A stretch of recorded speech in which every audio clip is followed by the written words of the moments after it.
what was really scary to me at the time was the idea that before that point in my career, and I think before the point that someone decides to take a bet on themselves in general, you kind of wait for other people to tell you what you are. Like you wait for the performance review. You wait for that exceeds expectations rating. You wait for somebody to validate that you are a marketer or you are a data analyst or you are XYZ. And I think that what I had to grapple with when deciding to become or build a consulting practice was sitting comfortable with letting myself define who I am and not letting that validation simply be external. You're listening to Creative Leadership with Heart, a podcast that inspires people to take action and be the leader they were born to be.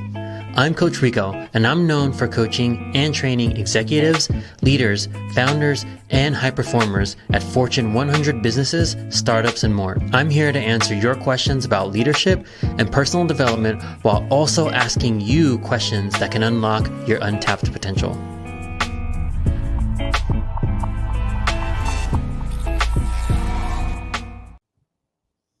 Hey everyone, welcome back to another episode of Creative Leadership with Heart. Today we have a good friend of mine, Allie Lindsay, marketing leader at Outschool and the founder of the Cocoon Collective, which we'll learn a little bit more about later. And she is an EdTech marketing expert. Allie, how are you today? I'm great. How are you doing? I'm doing fantastic. Thank you for taking the time out of your day to be with us. And I'm just going to jump right in. So tell us a little bit about your career journey. You've had, we'll get into some of the details, but what brought you to the day where you are today, starting your own collective? We'll learn more about that. And then going down the path of EdTech marketing leader. Yeah, thank you. First of all, so happy to be here. Thank you for inviting me to your wonderful, wonderful podcast. I started, I have in some ways like what feels like a very typical career path, but also kind of there's some really interesting twists and turns, or at least interesting to me. So I started my career when I graduated from NYU in 2010 at a media agency. So I started at Horizon Media, and I will proclaim to whoever cares that I think a foundation, a career foundation in the agency world is super applicable to anything you'll ever do in your life. It was a masterclass, if you will, on working within a pretty well defined like account management and team structure.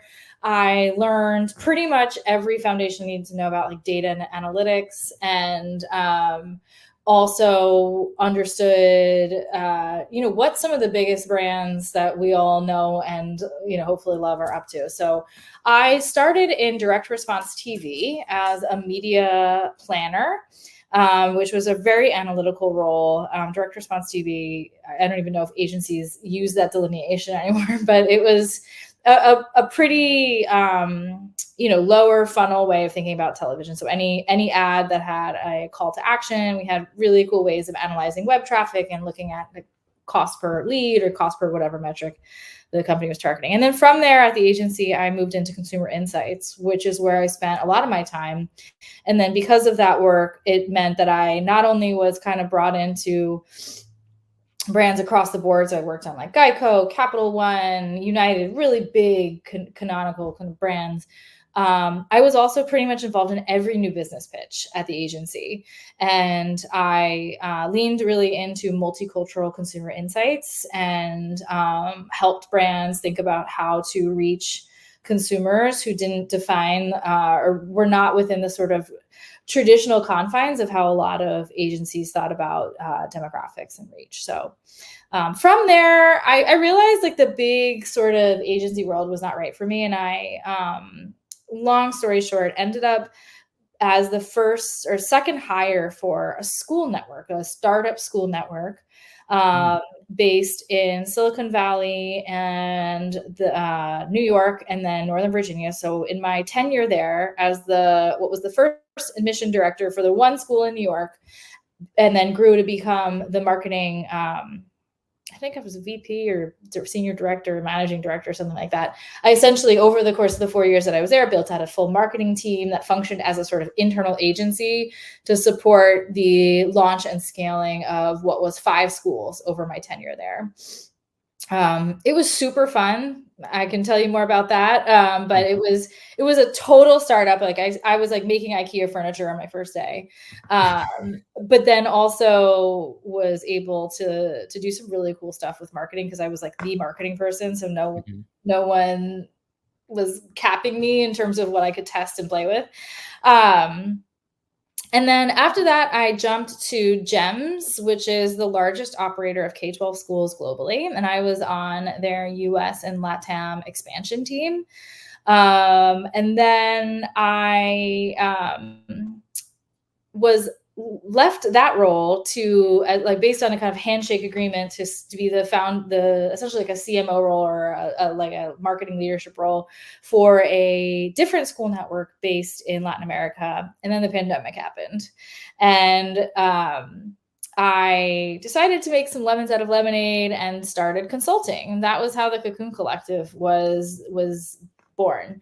I realized that from my time at Basis, which was the network I mentioned, I went to after my time in the agency world, I became really obsessed with education. I always was. I come from a family of educators, and decided to dedicate and carve a niche out for myself in EdTech within my consulting business, the Cocoon Collective. And then from there, picked up OutSchool as a client, and then within 1 week of working at OutSchool from a contract basis, I basically was working full time. And then within a few months, I was brought on full time, and I stopped to put a pause on the Cocoon Collective.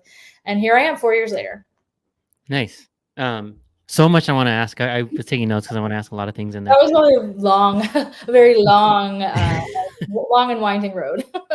But it was fantastic. So before getting into it, I want to take even a bigger step back. So little Allie, what was the dream?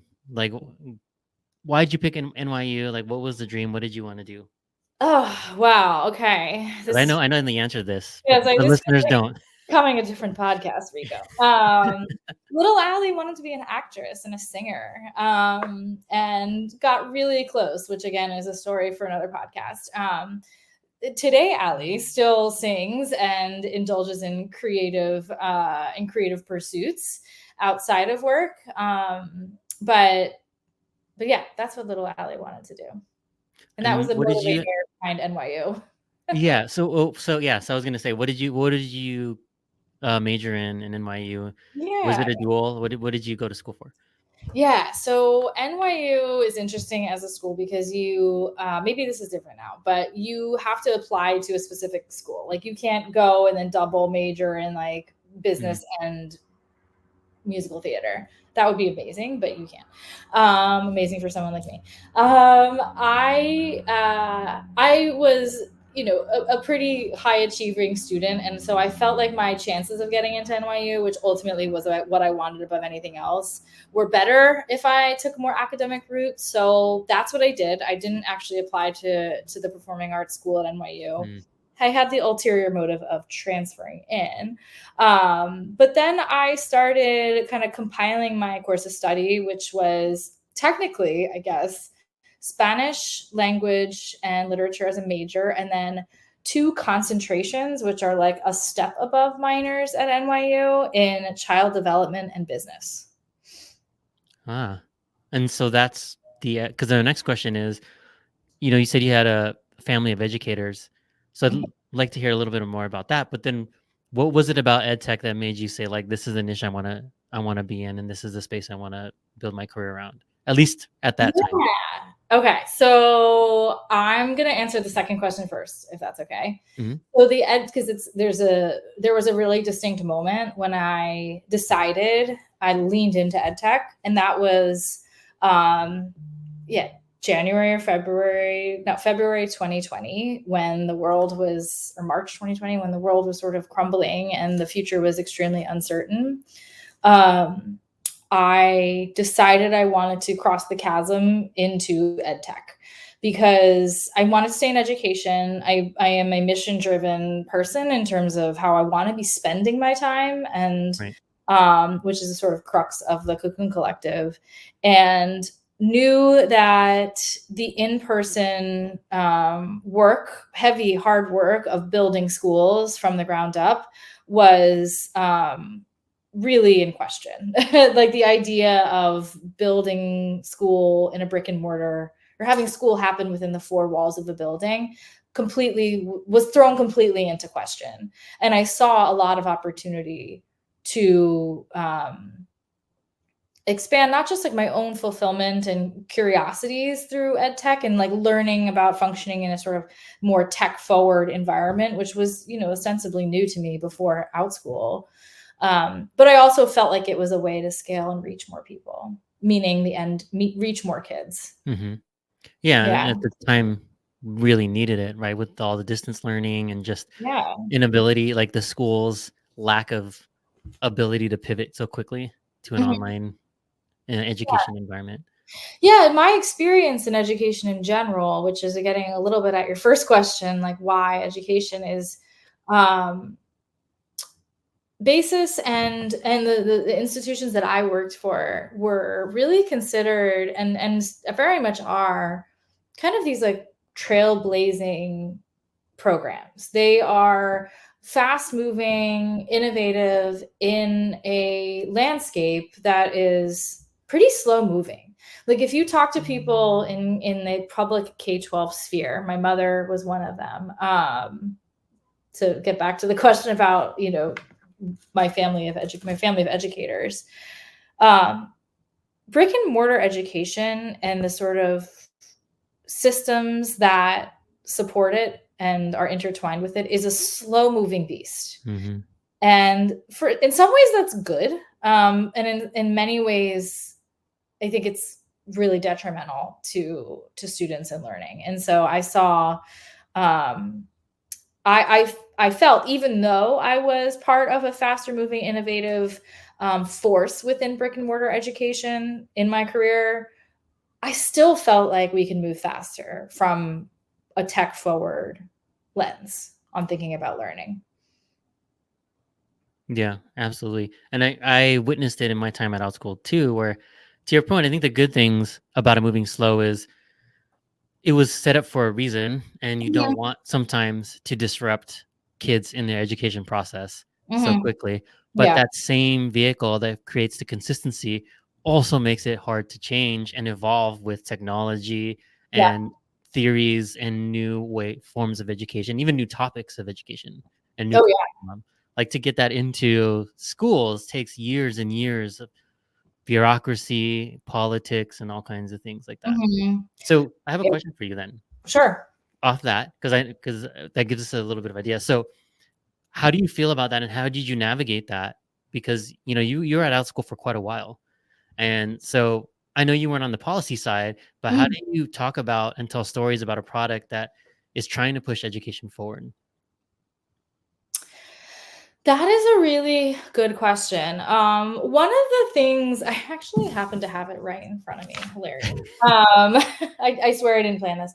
It is the cover of Newsweek. Sorry, the blur is making it hard to see. It's called Class of Their Own: How More Parents Are Homeschooling with Success. So one of the strategies, one of the areas of the business in my purview at OutSchool is PR and what you could kind of consider some more of the brand building. Our marketing generally is like pretty focused on more response channels, direct response channels. But to answer your question, I think you can tell stories and not necessarily put an unanchored position into, or a stake in the ground, by doing research and collecting data about what people want and talking about how your product is serving a need that is demonstrated to exist. I think what can be and I've learned this since now working with EdTech. I mean, it's like every industry has its sort of, core strengths and its shadows, right? Hmm. One of the things, because my first foray at OutSchool was helping establish and scale the B2B practice, which was selling OutSchool into schools and districts. So it's funny. I thought I was getting away from the glacial brick and mortar world, and then I ended up working with and working from the out school perspective.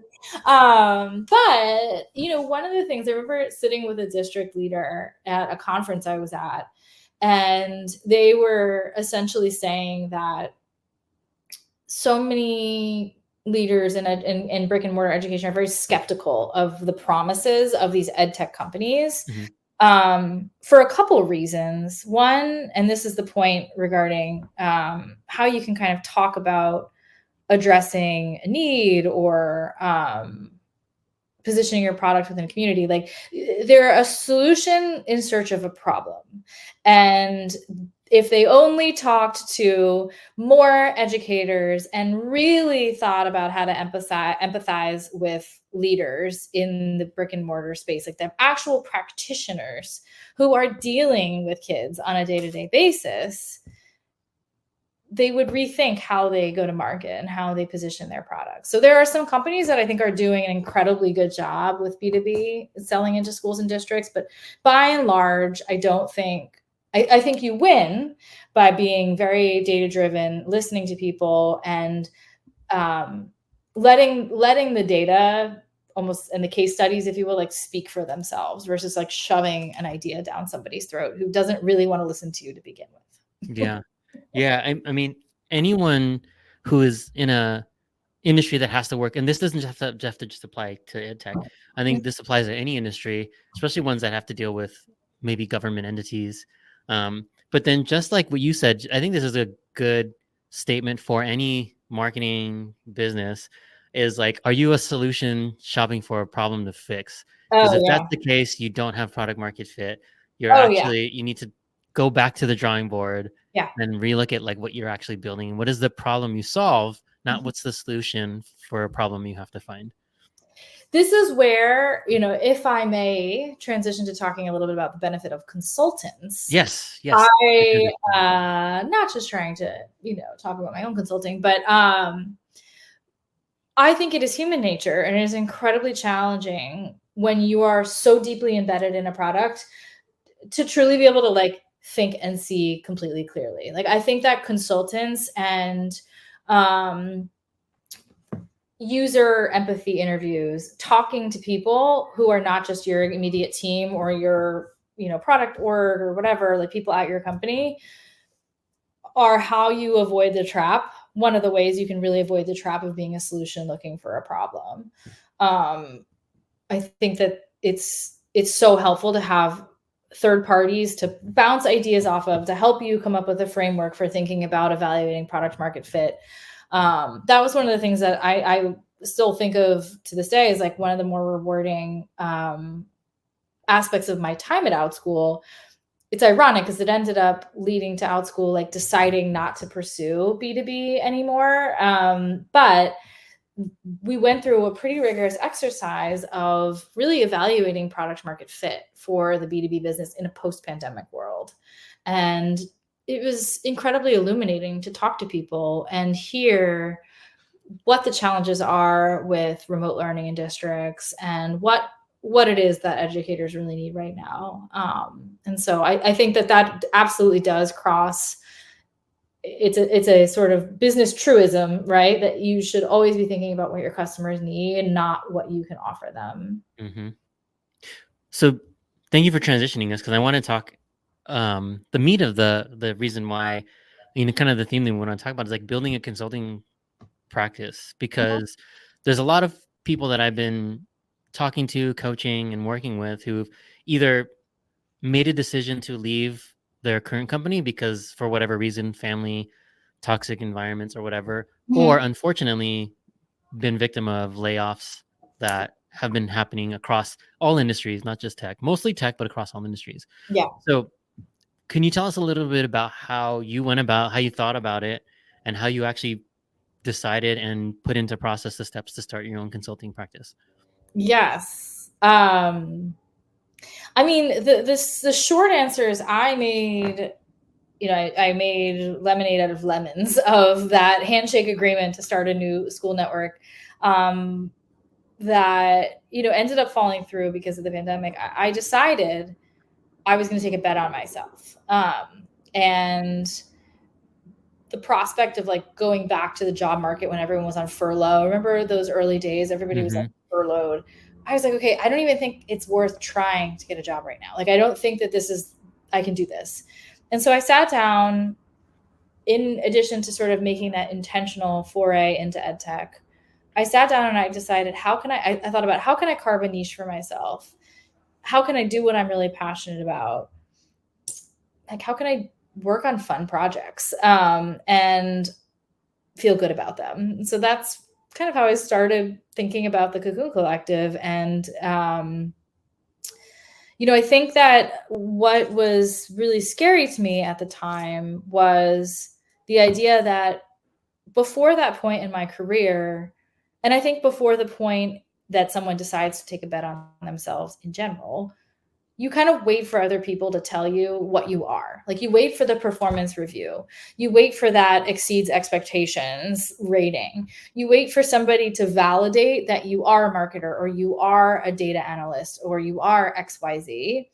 And I think that what I had to grapple with when deciding to become or build a consulting practice was sitting comfortable with letting myself define who I am, and not letting that validation simply be external. That is huge. So if I mean, I think I would like to say that that's like the biggest step, one of the biggest hurdles, because we spend so much of our time, and you and I talked about this earlier, Yeah. in identifying ourselves with our title, with the companies we work for, or Yeah. some other external validation model. Mm-hmm. And we spend very little time learning and getting the mindset on how we validate ourselves. Yeah. Yeah, So can you absolutely. talk a little bit about like what you had to go through to do that, right? Because most people will be, oh, I work at Google, or I work at this place, or I'm like Mm-hmm. a creative director, right? Or I'm this. And Yeah. that's like when you say, who are you? Automatically identify in that way. Yeah. What were some of the things that helped you get past that hurdle? So I'm a very data driven. I feel like that's sort of, I don't know who in marketing would say they're not data driven these days, but I'm a very practice driven person, meaning I knew that I needed, and so this kind of answers like the brass tacks of how I got started consulting. I knew I needed some wins under my belt to feel, and I guess you could still argue this is external validation, but again, that's probably another podcast. I needed some wins under my belt to continue to like support my belief in myself. Meaning, I worked with, and I think that let me explain that a little bit more. I think that often when people are transitioning to consulting, they kind of have this like very broad, I'm starting to consult notion in their head. But what that means on paper is something I think more tangible. You work with a set of people or companies that ladder up to what you need to survive, or you need to do X. And so at the time, I mean, it was the pandemic. I hadn't have kids at the time. I wasn't spending like a ton of money. So I looked at what I needed, and I wanted to optimize for wins under my belt. And so I reached out to people in my network that I essentially said like, hey, do you need support with X, whatever X was, usually something in the realm of marketing, but not just marketing. I definitely worked on some just overall business and like go-to-market strategy, product strategy almost. And in some cases they paid me, and I, got paid on a monthly basis and with dollars. But in other cases, I got paid in equity, or I got paid in, like a barter exchange for time or support on something else I needed in my life. And so I think for me, just like getting started in the mindset of getting really creative about what it is you need in out of your job and your consulting, that's what ultimately helped me. So what I needed was, to pay my bills and some other, areas of support in my life, but also to get some of those quick wins. And I was willing to sacrifice pay in some cases, or different aspects of the job to get those solid wins under my belt. Yeah, absolutely. So yeah, what I'm also hearing from you is you had the right context and you could take some of that risk at that time. Also, right, is like you're in your 20s or, like earlier in your career where it's like, my bills are probably like $1,000 a month. Probably not that low, but you know what I'm saying? Like Yeah. less obligations. Um, the what I Yeah. want to ask you now is you're in a very different place Yeah. now, and your context is much different. So how have your values changed, and how was your mindset shifted now that you are a parent, you have more of these obligations in your life? Yeah, good question. I have some more like words of maybe unsolicited wisdom or solicited wisdom about getting started and like carving a niche, but I can put a pin in that and come back to it. I would say that right now I feel much more confident saying no to things that don't align to my values. And I want to like acknowledge that being able to say no is like I'm operating from a place of privilege to be able to say no. So I want to name that and put that out on the Yeah, well, I table. mean, you earned it though. You've worked how many years, and you've Yeah. put in the work. So it's not like it is from a place of privilege, sure, but you're also not in your 20s where you're like out of college, you Yeah. know. Yeah. Like I have some like actual chops. It's funny when you like interview somebody who like doesn't have any work history and they're like, I did all of these incredible things that like literally CEOs never do. So no, I was not, I was not, I was never that person, but also I do feel like I have some more credibility now that I think I'm like 15 years into my career at this point. So yeah, I mean, I think that's really the biggest difference is that I feel confident saying no. I also feel one of my biggest learnings that I have to remind myself of, full transparency, is careers don't have to be linear. And there are plenty of people who have incredible careers that they define for themselves or that are externally validated that are just not linear. So I'm intentionally taking a bit of a step back. I'm saying no to some more things right now and really being selective because I want to spend time with my daughter. So I have an infant. By the time this airs, she'll be, gosh, I don't know, 7 months, maybe 5, 6. Well, I can't do math right now. Yeah. But under a year, and I'm intentionally choosing to spend more time with her and intentionally choosing projects that fill my cup. And so I think that's the biggest change. Yeah. Yeah. That's fantastic. And I made a similar choice in my career where, I just didn't want to do it anymore. One, Yeah. I was spending more time at work than I was with my family. And yeah, work is a big commitment, but I Mhm. didn't want to do it anymore. And I was also had the mindset of yours where it's like, yeah, I'm coming from a place of privilege. But yes, Yeah. I also did put in 20 years of work to afford myself this Yeah. position of privilege, Yeah. because I didn't come from a well-known school. I don't have like a famous background or anything. Like, Yeah. I had to earn everything and, make work my way up, all those things. But Mhm. anyways, I want to get back to the niches conversation because we skipped from, early Allie to later Allie. Yeah. But Yeah. yeah, so one of the things that you wanted to talk about how you could help set yourself up for success is niches. Tell us a little bit more about what you mean Yeah. when you say niches.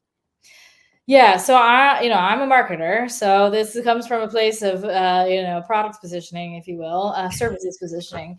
But I found that once I was able, or I compared to other folks I know who consult, who kind of market themselves as like a design consultant, period.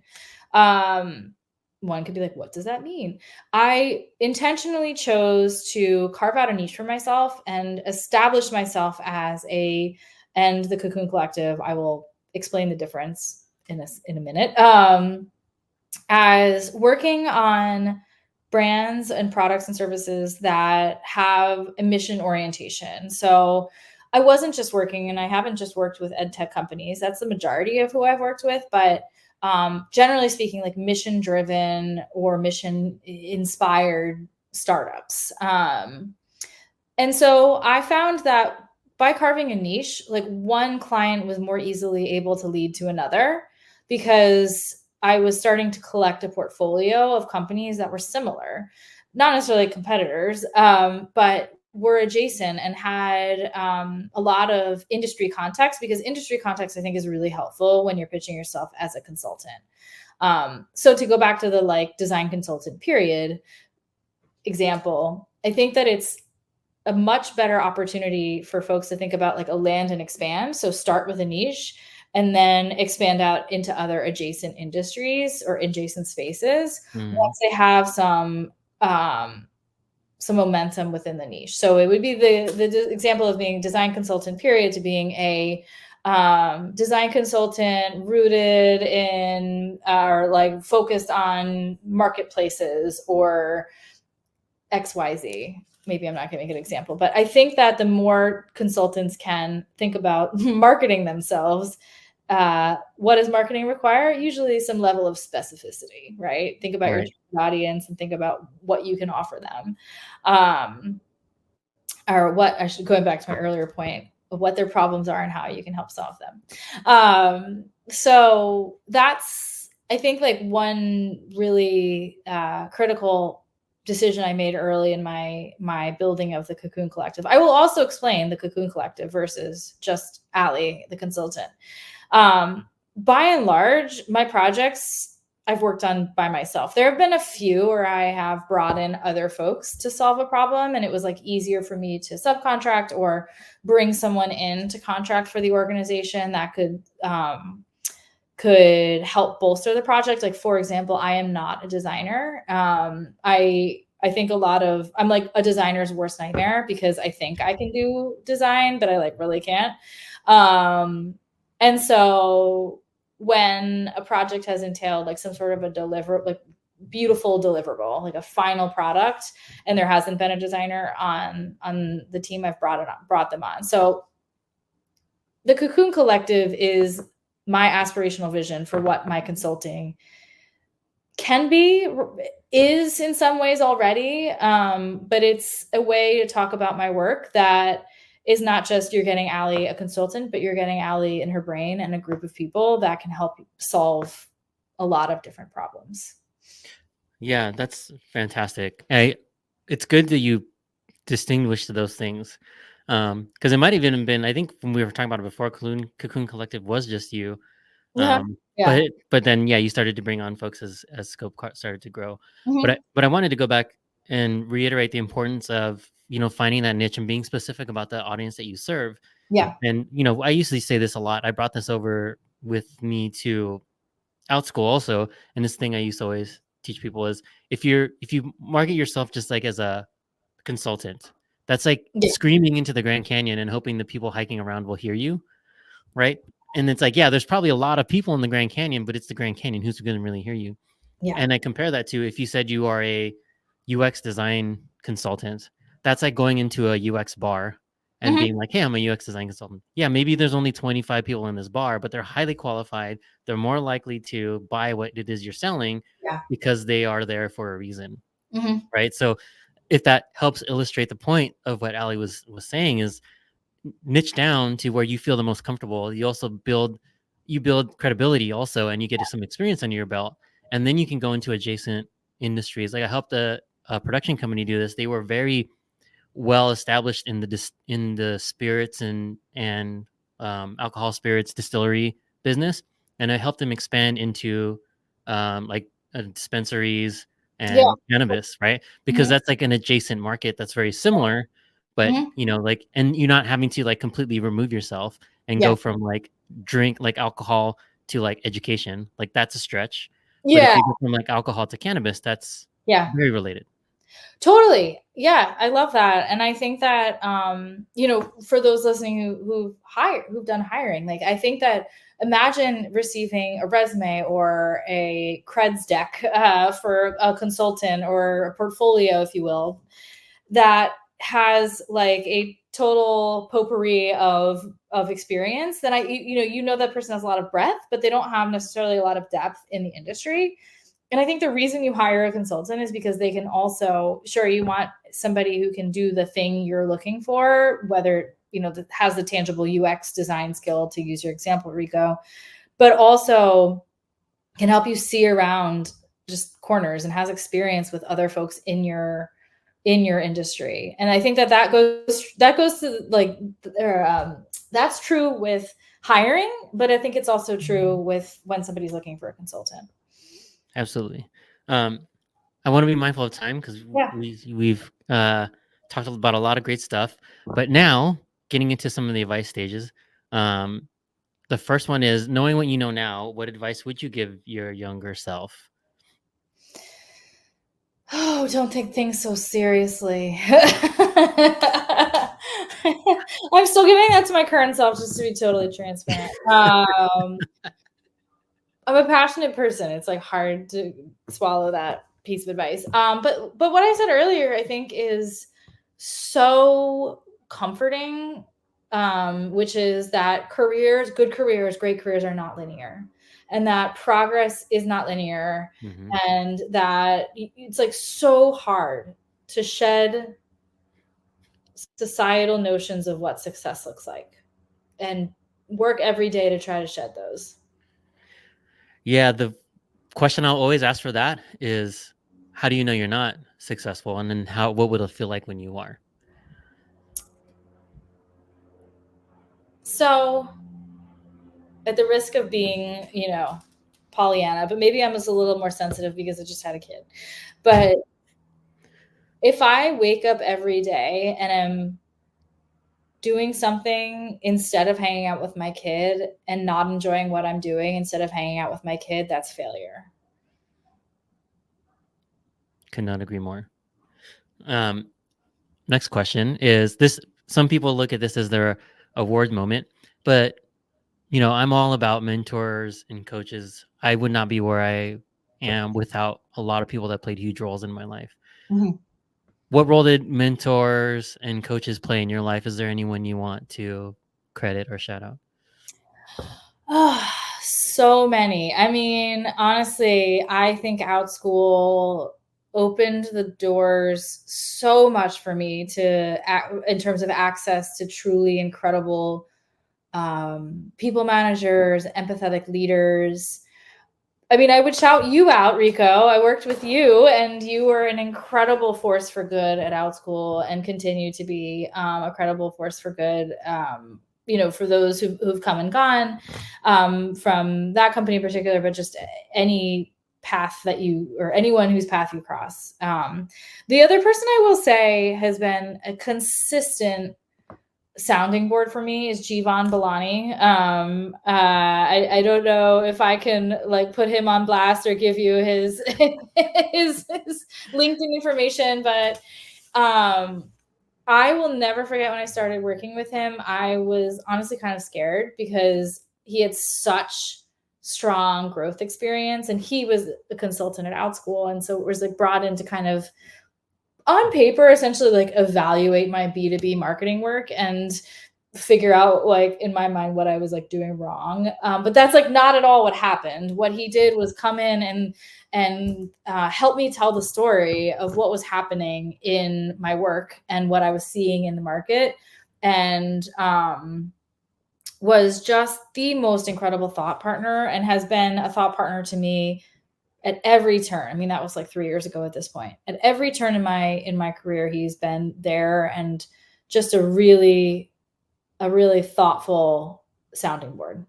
Yeah, absolutely. Well, for me, thank you for the kind words. And for Jivan, yeah, I mean, I bet you if you searched him in LinkedIn, you'll know exactly who Allie's talking about, because yes, is like an expert marketer, and he that's his role. It's like almost, I don't want to say like a mercenary because it makes it sound like a bad person. He's not. But if you need someone to just give you a no frills audit of what you're doing well and what you're not doing well, and a roadmap to get you there, like Jivan will, like, he could do it in like 10 minutes. Just give me 10 minutes and look at all your marketing activities, and he'll have a plan for you. Yeah.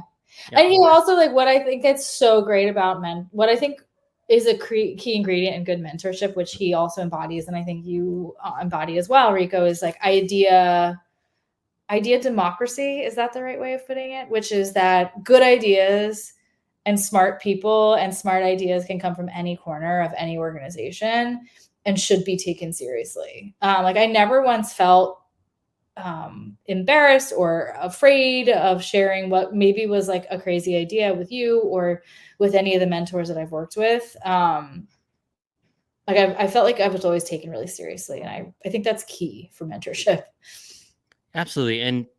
And how do you know it's a crazy idea unless you hear it out? Or like, who said crazy is bad? Yeah, exactly. Right. I mean, you could look at like Dollar Shave Club. It's one of my favorite commercials, and this was like in the early 2000s. I don't know if you remember when Dollar Shave Club, their first commercial came I out, do. and he was just walking through the warehouse, and like crazy things were happening. But it was one of the most accepted and viral commercials that Yeah. I can remember. Yeah. Um, Yeah. so Or like some- the Duolingo owl. Like I right, follow Zari, I forget her full name, the social leader at Duolingo. I mean, she was just like, "Hey, we're gonna get an owl costume," and then like the rest was history. yeah, and do some crazy stuff. You Yeah. may it's gonna be polarizing, but it's gonna be good. Yeah. Yeah. Cool. Well, one last question before I let you go. Is there I have a love-hate relationship with books, but I always ask because sometimes if I read too many self-help books, I feel like I'm not a good person. So I try to regulate my self-help book Yeah. budget. But if there's one book you would recommend, what book would that be? Oh boy. I am also, especially in my like pretty much postpartum haze, have become like vocally anti self-help slash parenting. I know this is not about parenting because I find that those books often just make you feel more stressed out about what you're doing wrong. And all of a sudden you like, throw out every mirror in your house or something, or like, you get rid of all your pens because some self-help book told you to do that. I'll get off my soapbox for a minute. I think that a book that has some really tangible tools to help you address something in your life, like I think Atomic Habits is one that I think is pretty solid and helps you get into the psychology behind habits, for lack of Mhm. repetitive. The type of self-help book that I seek, which might not be the type of self-help book that those in your audience seek, is one that really gets into data and um, offers a lot of tools. Yeah, I remember one of the ones you recommended. It's not a book, but the Pomodoro method was something that Oh yeah, you are a huge fan of, and I started to implement. So I'm if you don't gonna, know what that is, yeah. definitely look it up. Or Ali, if you want to give the quick 30-second, what is the Pomodoro method? So the Pomodoro method is working in sprints. I used to have a like Pomodoro co-working with folks at Outschool where you essentially give yourself focused bursts of work and then interspersed with 5-minute breaks. So I think you can do like there's an actual framework here. Oh, there's a cute graphic. I'm looking it up to make sure I don't misspeak. So typically it's 25 minutes of work, according to Google's experimental AI overview. 25 minutes of work followed by a 5-minute break. And then after 4 bouts of work, you take a longer break. What I did, I don't know if this is actually part of it, but work with a partner to hold each other accountable. Yeah. So this is Mhm. actually part of it. And I think what is the key to making it work is doing it with someone else. And I think if you're consulting, it's actually a really great way to either probably not work with people at the company you're consulting for, but with other consultants, like get together and share what you're working on and create community with one another. Um, we used to share. I remember at Outschool when I held these sessions, we would do it on like a Wednesday, which was at that time a no meeting day, and we would all go around and share what we were working on, and then recap after the 20-minute sprint what progress we made. Yeah, that's I don't have the accountability partners to do it with now, but I do. When I do, I try to practice that Pomodoro method. Yeah. Um, Maybe we need to Pomodoro, Rico. Maybe this. yeah, I'd be down for sure. Yeah. Um, okay, well, thank you again for taking the time. That wraps up another episode of Creative Leadership with Heart with Ali. Thank you for taking the time. I really appreciate you. Thank you for sharing your story, all your insights, and your journey. Thank you so much for having me, Rico. Absolutely. All right, all that is another episode. We will see you in the next one. Take care. Thanks for listening to this episode of Creative Leadership with Heart. If you enjoyed the show, please like and subscribe. If you're ready to make huge, lasting change in your life, then what are you waiting for? What will your life look like if you took action today? What would it look like if you didn't? If you're serious and you're ready, book your free strategy session today and let's make your future a reality.